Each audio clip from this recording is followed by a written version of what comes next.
again, Jack Powers back with you for Chronicles of Captivity. This is Chronicle number 6. In the last Chronicle, I explained how I went from the medium county jail to the maximum security county jail, how I was placed in a pod that was overcrowded and looked to be pretty live as far as aggravation, violence, the games that inmates play with each other and the way things are. My neck was fractured from getting hit with the mop handle, and I got x-rays, and then I was put into a serious neck brace. It went down on my shoulders, up under my jaw, behind my head, and it was put on there pretty tightly. I couldn't even move my head one way or the other, move my neck at all. So I was placed in 2A, which was on the second floor, obviously, and this was the unit where they kept the death row inmates and other prisoners who just, for one reason or another, couldn't be around other prisoners in the GP. This included 2 or 3 transvestites. This was originally males who had had surgeries and changes to their bodies and who considered themselves to be females. And some of them had, a couple of them had long hair and titties, and they would use M&Ms to paint their lips and to put like eyeshadow on.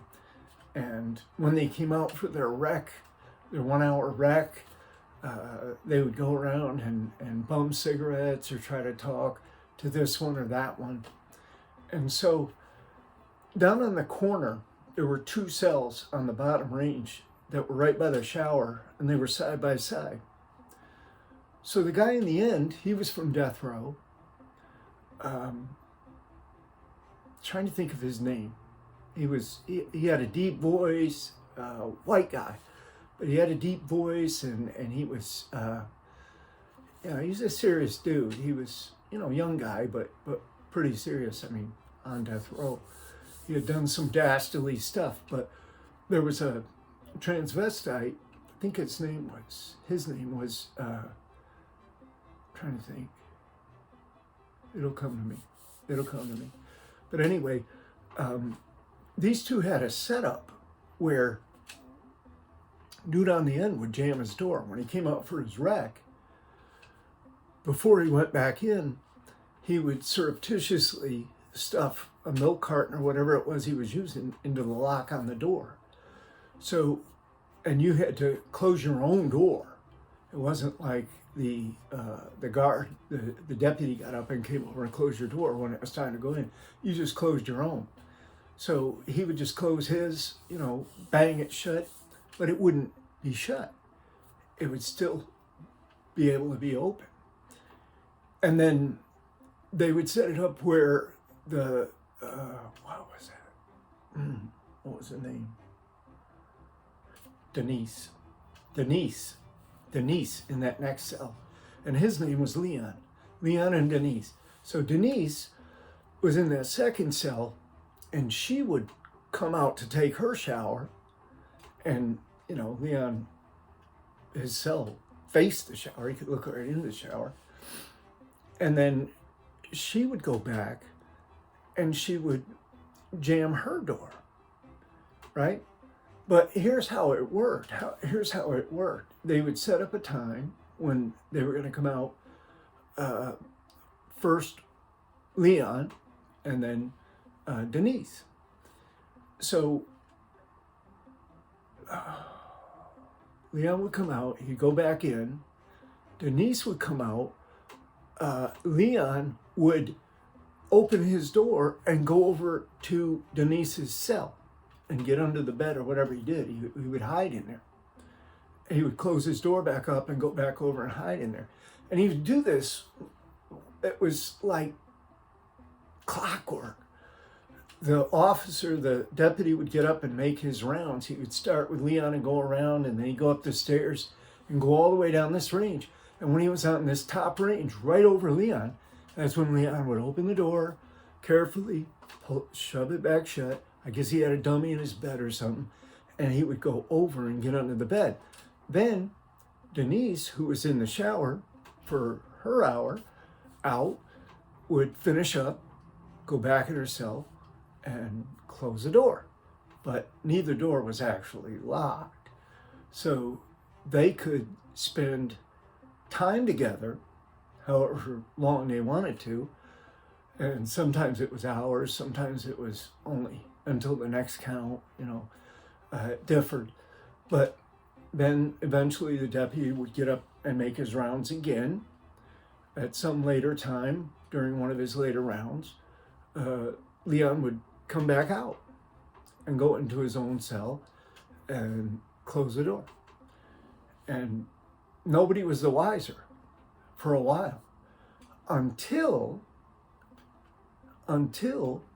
this other dude, the dude named Thomas, wanted a piece of Denise. He was a death row inmate too.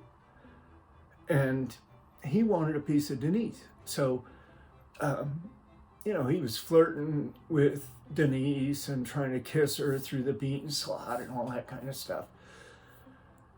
And I don't know exactly what the dynamic was. What I know what the beef was. I don't know what the dynamic was. But when Thomas came out for his rec time one day, Leon busted up out of his cell. I mean, his door wasn't locked.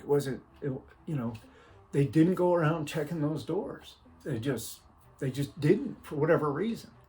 I think they had lights on a control panel up front or something. They obviously didn't work. There was something wrong there. But Leon was able to come up out of his cell with a shank and, attacked Thomas and started hitting him. Boom, boom. And Thomas started screaming and running up. He ran up the stairs to the top range and way to the back. And one of the guys, all the bean slots were open on every cell. So one of the guys upstairs had a razor that was in a toothbrush. So when Thomas ran up there, this guy gave it to him through the bean slot. He gave it to Thomas. And then Leon was right up there right behind him. And so these guys were both fighting each other. One guy with a knife, one guy with a razor. They were up against that back door. The deputy was calling deuces or emergency or whatever. And then they came boiling in. I mean, about 25,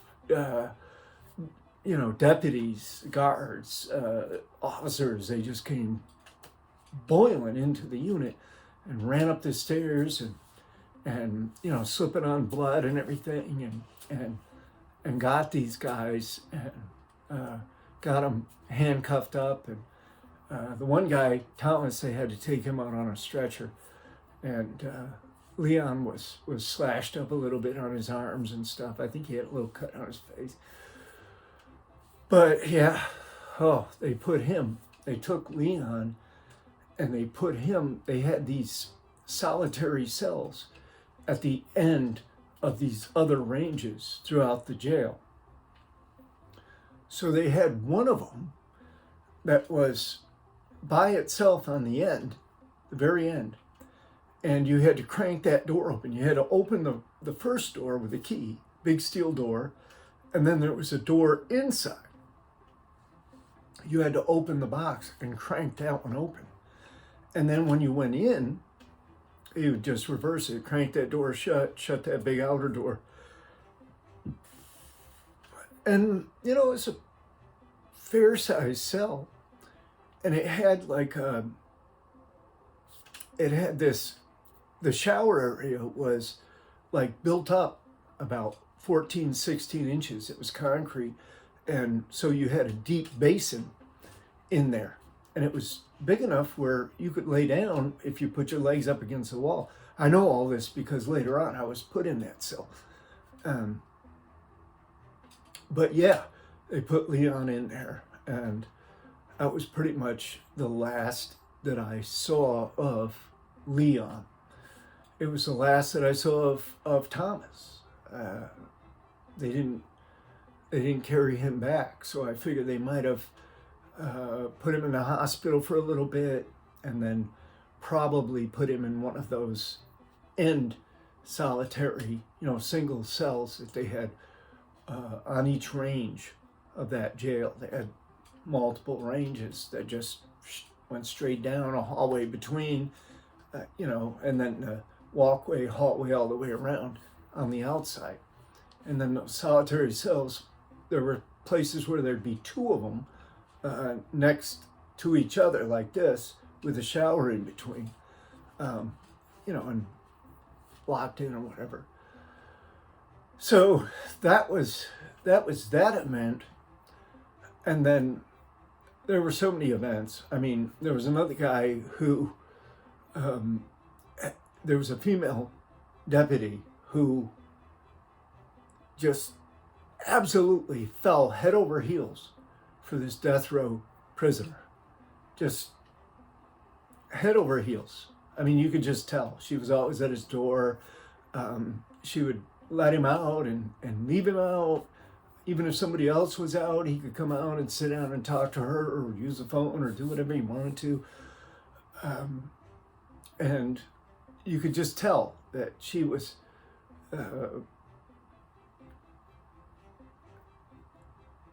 enamored by him. She was just into it. I mean, she'd just glow. So eventually, she got him moved to one of those solitary cells in the back on the end of the ranges. And then she took the night shift, so that she could go around there and go into his cell. And those two, were having sex back there and making plans to break him out. And so they got caught. I don't know exactly how, but she was bringing him in a uniform or something of that nature. She was going to walk him out the front door. There was something like that happened, and they got busted somehow. And that was the end of that. But for my own story, I'm up there, and 2 or 3 weeks into this, and I've rotated cells already, so I'm on the top range, but in the middle area on that far side. And it was about maybe, I don't know, it was late at night, maybe 10, 11 o'clock. They get on the loudspeaker, I hear on the loudspeaker, Powers, you're leaving. And I'm like, what? Huh? Because anytime you hear something like that, you're like, your gut just kind of sinks. You're like, oh man, what are they going to do now?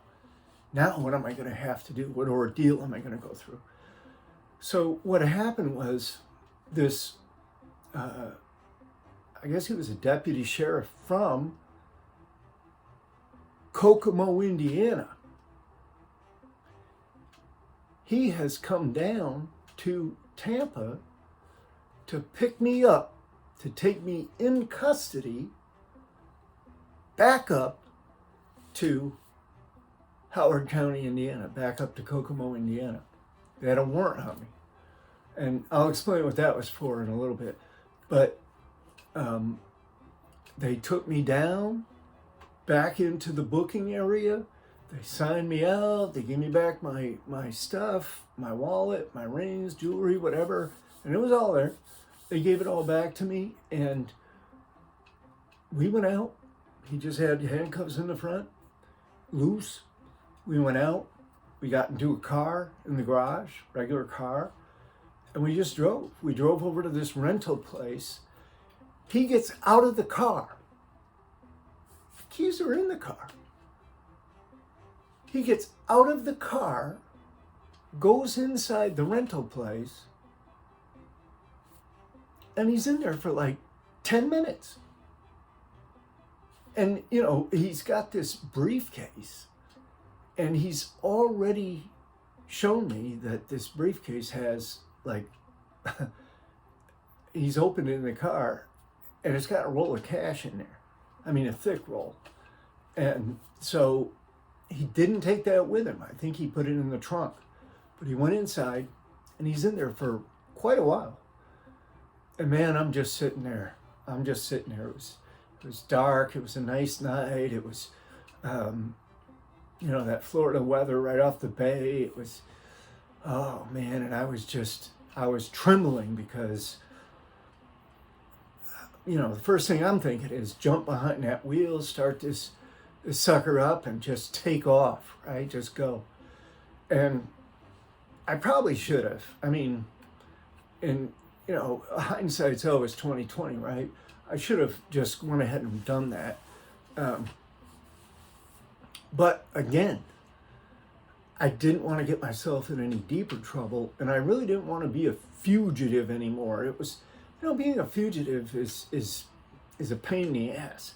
You got to always look over your shoulder. You're always worried about when they're going to show up to arrest you or who's going to turn you in, or, and I'd already been turned in, and had been a fugitive from the state of Michigan. So I wasn't trying to be a fugitive again. I was trying to limit the exposure and get this stuff squared away and possibly beat whatever charges they were going to put on me. I still didn't know what I was even being charged with. Nobody would even tell me until I got in the car to go up there to go to that rental place and then get on a plane.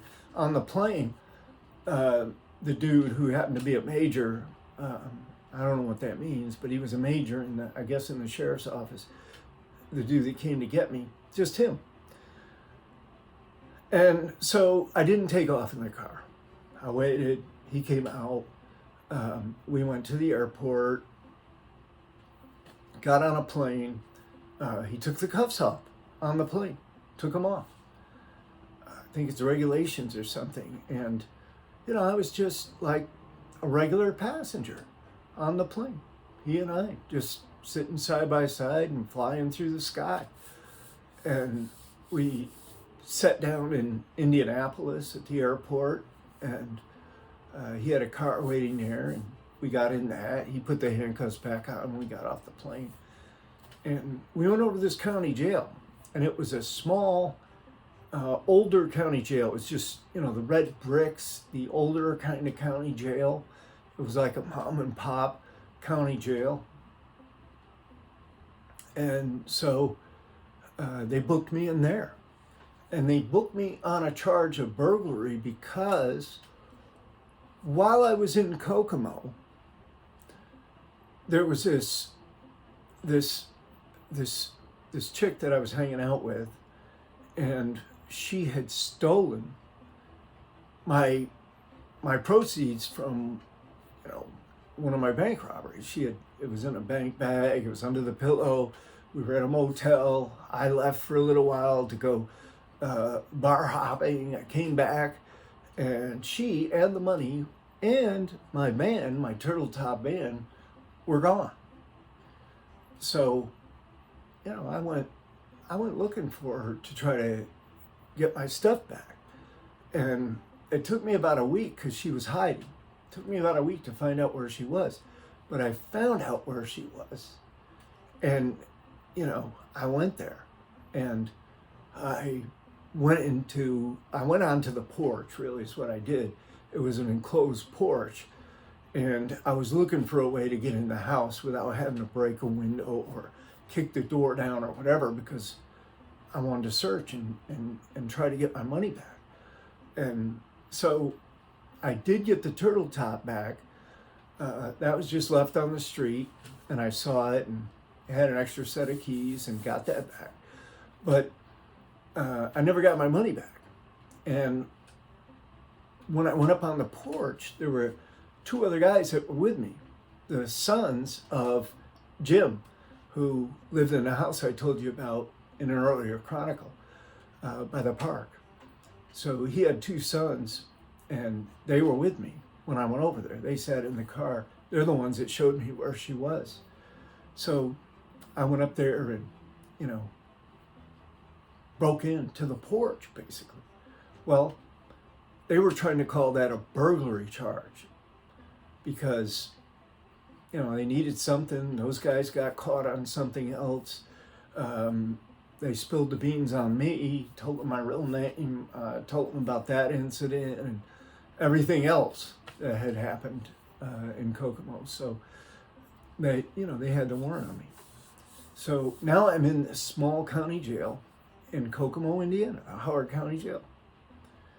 And I'm booked in, and I'm taken to this cell block. They just have a row of hallway with a catwalk going around, and there's cells just on one side of it to the left, 4-man cells. And in the front, there's a day room with a shower and a TV and that kind of thing.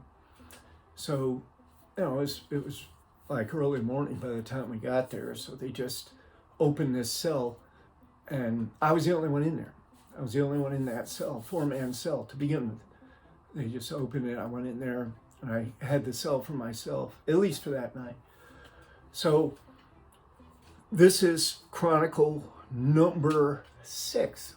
In Chronicle number 7, I'm going to tell you about an uprising at that jail, how it happened, what it was, how they put it down, and what the outcome was for me when the FBI came to interview me and offered me a deal.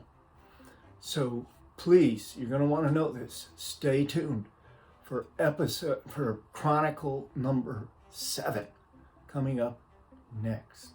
See you then. This is Jack Powers. Chronicles of Captivity.